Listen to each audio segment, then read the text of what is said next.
na. Ikaw na number 3, baba ka na. Okay. May nakita kang nagnanakaw. Ha? Oo. May nagnanakaw dun sa bakery. Okay. Galingan mo bata ko yan. Action! Dami mga.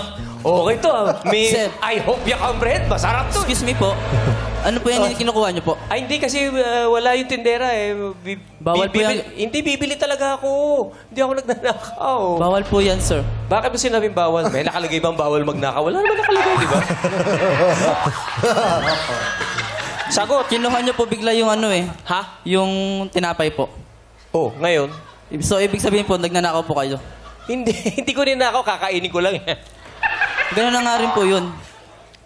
O, arestuhin mo ako. Ikulong mo na ako, sige. Tara po, Sino ba sama po kayo. nagsabi sa'yo bawal magnakaw dito? Sino nagsabi sa'yo? Batas po saan po? Saan? Sa officer po namin. Nakalimutan mo, no? Patunayan mo nga. Sige, may ordinansa ba dito sa... Hulihin mo na yan! Hulihin mo yan! Hulihin mo yan! Huwag niyo po ako hulihin. 3 araw Hulihin na po. mo! 3 linggo na po ako hindi ko Hulihin mo! kumakain. Kaya mo yan! Ang liit lang yan! Patawarin niyo po ako.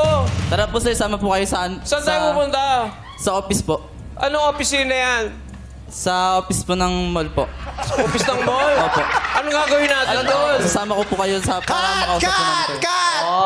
Ganun siya talaga manghuli, no? Hindi malambot eh. Sige, Kalmado. lakad ka na. Ganyan lang yan. Sabi niya, may nagnanakaw sa mall. Eh, siyempre, nag-aalangan pa siya eh. Kasi hindi mo ko magnanakaw si Kuya Ogie. Ang Yeah. yaman ng Oh, mahirap itsura daw eh. mag-judge. Oo.